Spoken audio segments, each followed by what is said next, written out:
I'd always been close to my mom and dad. Growing up, both my parents were my rock. We shared everything. I knew they had my back and I had theirs. They had divorced, but things hadn't changed concerning their love and care for me. That was until my father married Claire. It wasn't that I didn't like Claire. She was sweet, caring, and seemed genuinely interested in getting to know me. But things changed once she moved in with her daughter, Casey.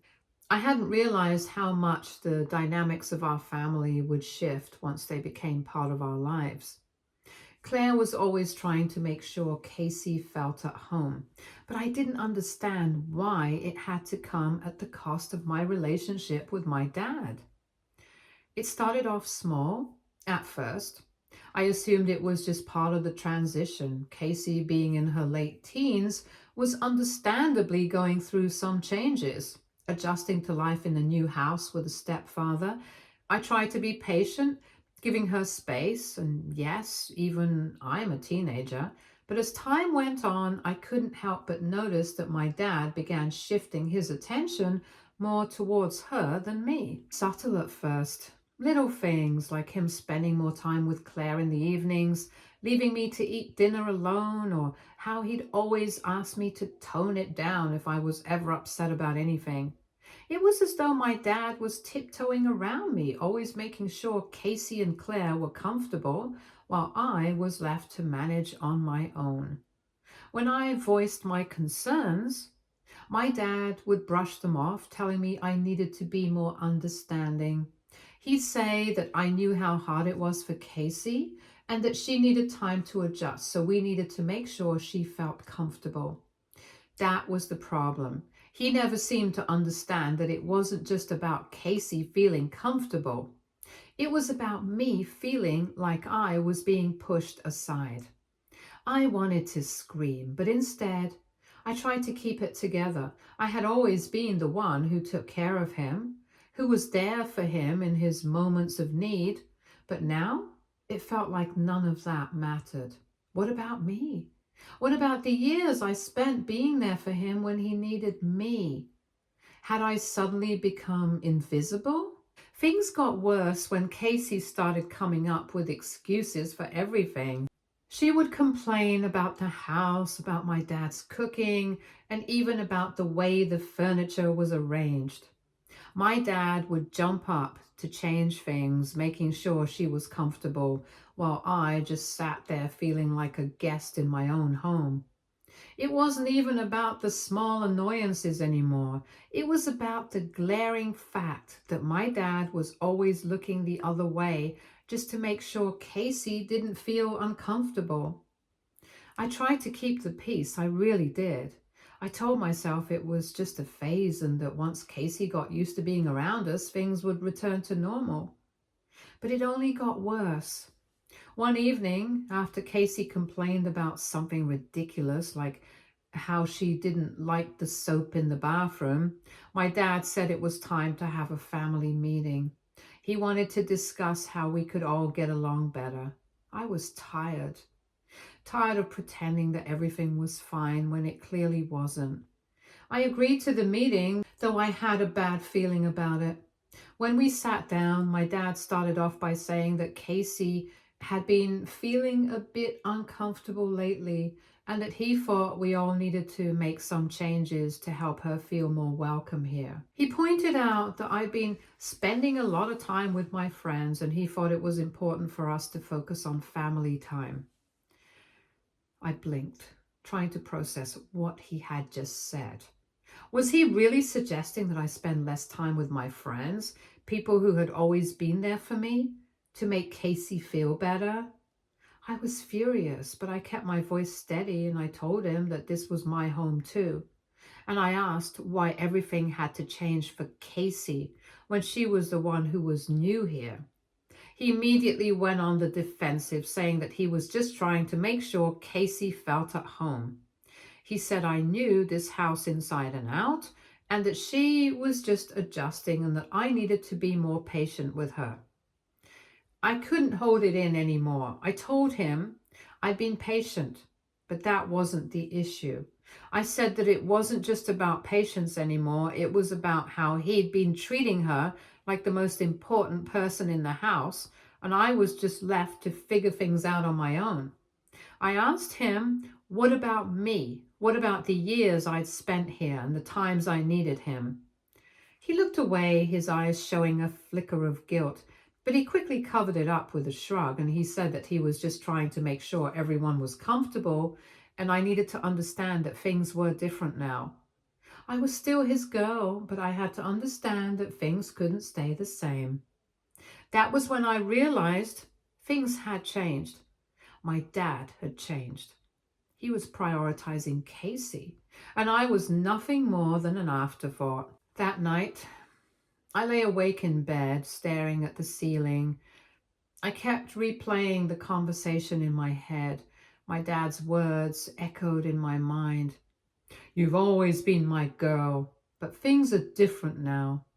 I hated it. I didn't want to accept it, but I couldn't deny the truth. He had changed. I felt more invisible than ever. Update 1. The morning after my conversation with my dad, I couldn't shake the feeling of betrayal. Every moment replayed in my head like an endless loop. The way he'd brushed aside my feelings, the way Casey had become more important than our family dynamic. It all made me sick to my stomach.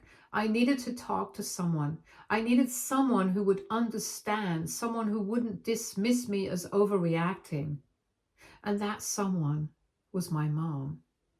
I dialed her number. The sound of the phone ringing felt deafening. When she picked up, I didn't hesitate. I needed to say everything before I lost my nerve. I started with a shaky voice, telling her what had happened with my dad.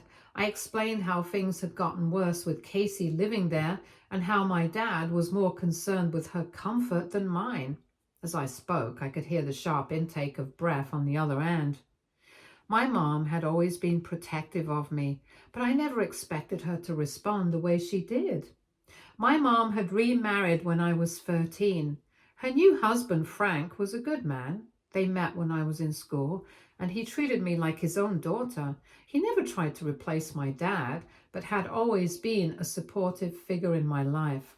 My mom didn't make a big deal of it. She introduced him to me beforehand and let me get to know him before anything serious happened. When they married, it felt right, natural.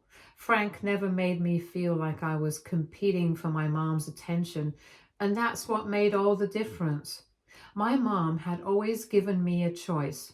When she and Frank married, they made it clear that I could stay with them whenever I wanted. My dad had done the same, giving me the freedom to stay with either of them. It was a wonderful arrangement and I cherished it. But now, with my dad prioritizing Casey over me, everything has shifted. I didn't want to be the one who felt neglected in my own family. I paused, unsure of how my mom would respond. She listened carefully, and then, in her calm and steady voice, she told me she was going to send my brother to pick me up. She said he would be there in a couple of hours and I should pack my things because I was coming home. The relief I felt at that moment was overwhelming. Just knowing that someone, anyone, was on my side made all the difference. I wasn't alone in this. My mom had always been my biggest supporter, and now she was proving it once again. I had a half-brother, Luke, who was 5 years older than me. Him and I got along well. He was never the overbearing type, and I had always appreciated the space he gave me. He had a different father, and I had my dad, but despite the differences, we were close. When my mom remarried, Luke didn't make it awkward. He welcomed me into their family with open arms, and Frank had done the same. There was never any tension between us, and I always admired Luke's maturity and the way he handled things. He was a solid guy, dependable and honest.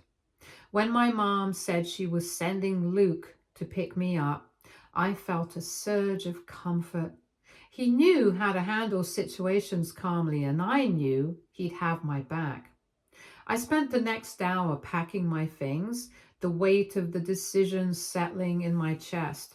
I had been on my own for a long time, but now leaving my dad's house felt like cutting a final tie. I didn't want it to come to this, but what other choice did I have? When I finished packing, I left a note on the kitchen counter for my dad. He wasn't home, probably still wrapped up in his new life with Claire and Casey. I didn't know when he would be back, but I wanted him to understand why I was leaving. I wasn't angry. I was heartbroken. I wasn't angry at Casey either. She was just trying to adjust to a new life. But my dad had let everything slip through his fingers. The note was simple. It read, "Dad, I need some space. I'm going to stay with Mom for a while. I can't be here anymore. I hope you understand." I wasn't expecting him to understand right away, but I needed him to know that I wasn't doing this out of spite. I was doing it because I needed to take care of myself. When Luke arrived to pick me up, I could feel the tension lifting. I grabbed my bag and followed him to the car, ready to leave the chaos behind. We didn't need to say much. I could tell by the look in his eyes that he understood.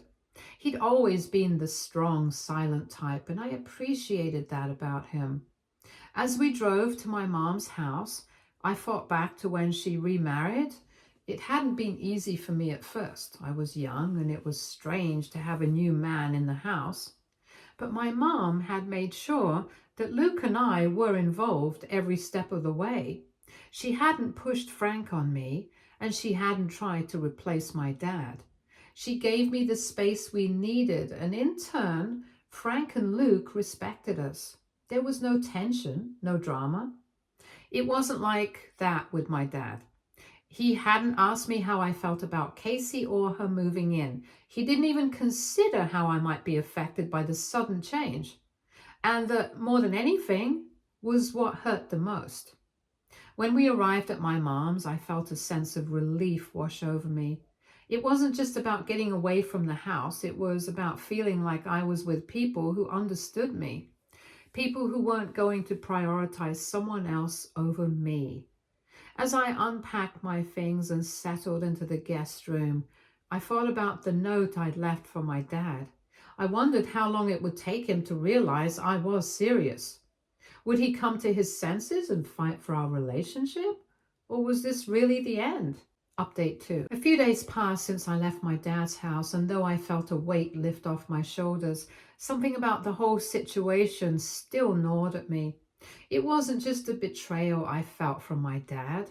It was the way Casey had overstepped, the way he had chosen her comfort over mine, and the way he seemed entirely unbothered by the fact that I was suddenly out of his life. I hadn't heard much from him, except for a text saying that he hoped I was settling in okay with my mom. That was it. No check-in, no genuine concern. He didn't even ask why I left. I knew he'd come to his own conclusions, probably thinking I was overreacting. Then, just a few days later, my phone rang. It was my dad's number. And for a moment, I hesitated before answering. The last time we'd spoken, I had been firm in my decision, and I wasn't sure if I was ready to deal with whatever he had to say. But I figured, what could it hurt? I answered the phone, keeping my tone even, trying not to let the frustration spill out. He wasted no time. He asked where I'd left my skincare products. At first, I was caught off guard. Of course I'd taken them with me. Why would I leave them behind, especially when I knew Casey would try to get her hands on them? I told him that I had brought all my skincare products with me and that I didn't leave anything behind. He muttered something. He asked if I could drop off some of my skincare products because Casey wanted them. I felt the anger rise within me instantly. Casey had been using my things for so long without permission, and now my dad was asking me to hand them over like it was nothing. I didn't hold back. I told him that Casey could go buy her own skincare products. I wasn't going to drop anything off for her. She had no right to use my stuff, especially without asking. My dad tried to reason, claiming it was no big deal. He said that Casey was going through some things and maybe it would help her feel more comfortable if she used my products. He said I didn't need all of them and I should share. But I wasn't having it anymore. I asked him why he never did anything when Casey took my things before. Why hadn't he stepped in and put a stop to it?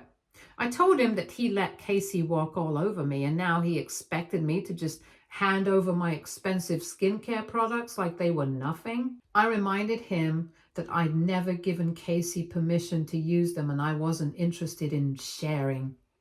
He stammered, trying to defend her. He said I was being unreasonable, but I wasn't going to let him gaslight me into thinking that what she'd done was okay. I told him exactly what I thought. He had chosen her comfort over mine, and he had let her take my things without any regard for me. He asked me, almost pleading, if I could just drop them off for Casey. I cut him off and told him that I wasn't going to continue letting Casey take what wasn't hers. I wasn't going to make excuses for her behavior anymore, and quite frankly, I was done. He tried to reason again, but this time I didn't give him the chance. I hung up before he could say anything else.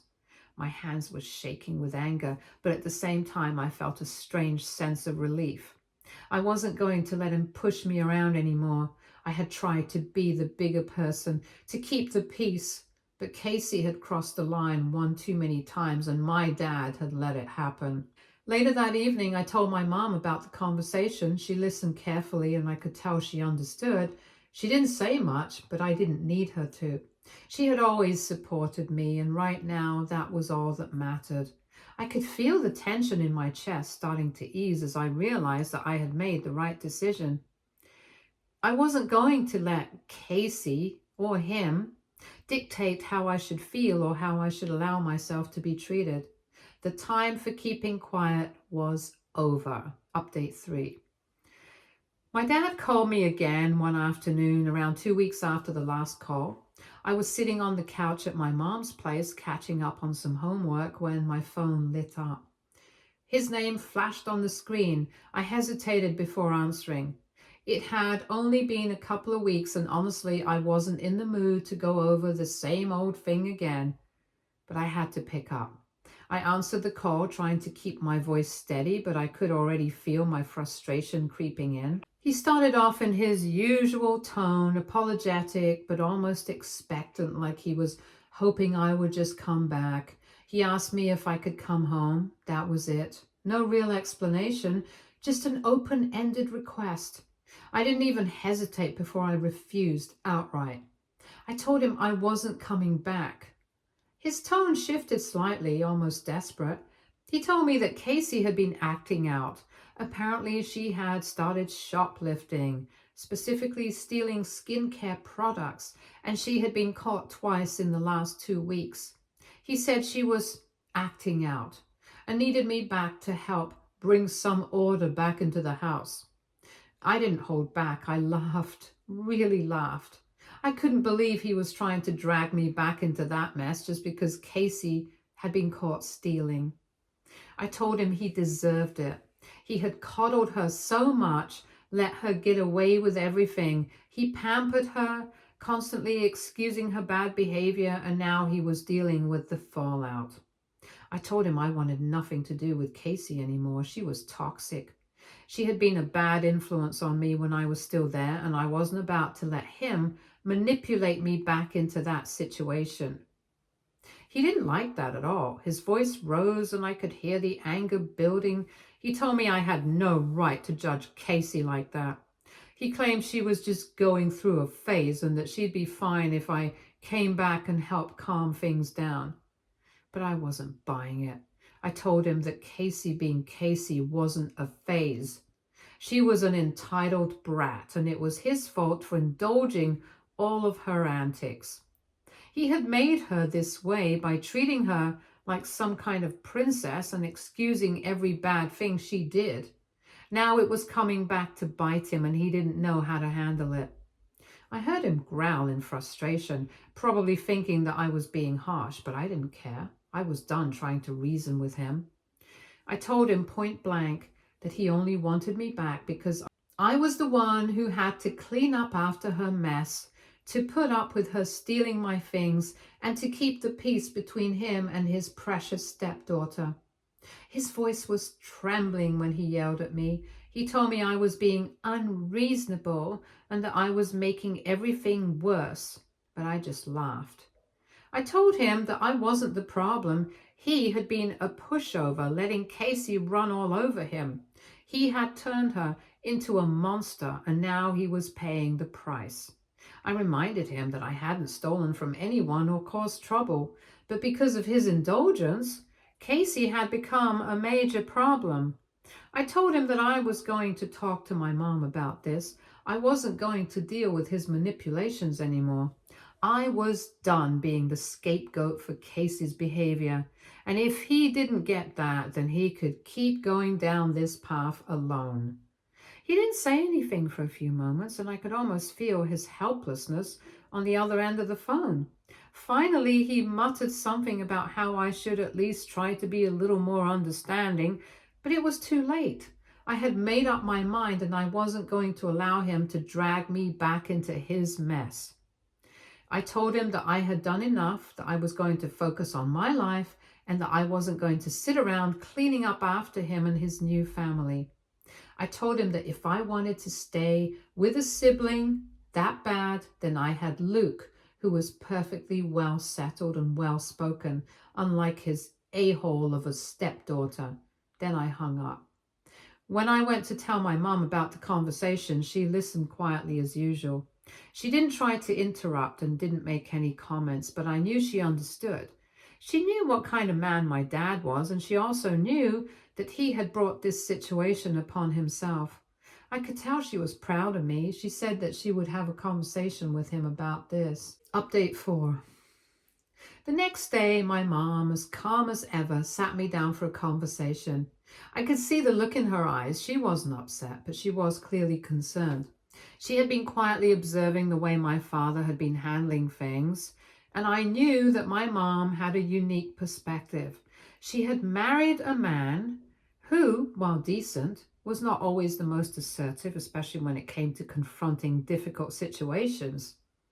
She started by telling me that she had talked to my father and she had to make sure he understood how serious this was. I listened carefully, knowing that when my mom decided to take action, it usually meant things had gone far beyond the point of being able to ignore them. My mom rarely intervened in things between my dad and me, and if she stepped in, it meant she saw something that could potentially get worse. She said that my dad had been very quiet during their conversation, clearly unsure of how to proceed. My mom, however, had made it clear that he had no one to blame but himself. He had allowed Casey's behavior to go unchecked for too long, and now it was spilling over into everyone's lives, including mine. She told him that he needed to step up and act like a father, not a doormat. He couldn't just keep giving in to Casey's demands. She said that she expected him to take responsibility for the situation and start being firm with Casey. No more excuses. My mom told him that he needed to man up. Casey was his responsibility now, and he had married Claire, so he needed to deal with the consequences of raising a child who had been indulged for too long. My dad, understanding that my mom was dead serious, knew better than to argue with her when she got to this point. She wasn't someone to lose her cool easily, but when she did, it was a sign that things had gone too far. My dad understood that, and he wasn't about to dismiss her concerns. Later that day, I received an unexpected call from Claire, my father's wife. I could tell she was trying to be calm, trying to find a way to fix things. She asked me if I would be willing to come back to work things out. I wasn't in the mood for more fixing, but I still listened to her. She said she understood that things had gotten out of hand, but she was hoping that we could find a way to make things right. I didn't answer right away. I knew what she was trying to do. She was trying to fix things on her terms, trying to get me back into the fold so that everything could go back to the way it was. But it wasn't that simple anymore. The damage had been done, and there was no way I could go back to being the person I was before all of this. I had seen too much, I had endured too much, and I wasn't going to let myself get pulled back into that toxic environment just because Claire felt guilty. I handed the phone to my mom, who had been sitting with me during the call. My mom was always calm and collected, even when handling situations like this. She took the phone from me, and I watched as her demeanor changed. There was no anger, no frustration, just a quiet resolve. She had been through this before. She started by saying hello to Claire in a tone that was calm but firm. My mom told Claire that she understood her concerns about me, but I was staying with her. I wasn't going back until she and my dad could address the situation properly. She told Claire that we had been through this conversation with my father before, and we wouldn't tolerate this kind of behavior at all. She said that I wasn't a scapegoat and I wasn't going to be treated like one. My mom reminded Claire that I was a normal kid who deserved to hang out with friends and have fun, just like anyone else. I wasn't there to be a punching bag for their in-the-making family. My mom wasn't pulling any punches. She made it clear that unless things changed with Casey's behavior, I wouldn't be going back. She told Claire that she needed to take responsibility for the way things were, and that the situation with Casey needed to be dealt with before I could even think about returning to that house. There was a long silence on the other end of the line, and I could hear Claire struggling to come up with a response. She wasn't used to hearing this from someone else, especially not from my mom, who was known for being calm but extremely firm when it mattered. Claire tried to respond, but my mom stopped her and said that she had said everything she needed to say. She wasn't going to entertain any more arguments. If Claire wanted me back in their house, it was on her to fix the situation with Casey and my father.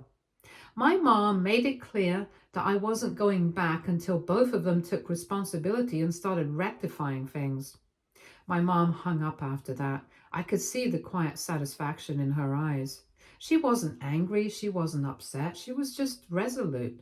She had done what needed to be done, and now it was in Claire's and my father's hands. Done, my mom said, a small smile forming on her lips. Now it's time for them to figure this out. You're not going back into that house until things change. I nodded in agreement. My mom had always had my back, but I hadn't realized just how much until this moment. She wasn't afraid to stand up for me, and she wasn't afraid to say what needed to be said. Update 5.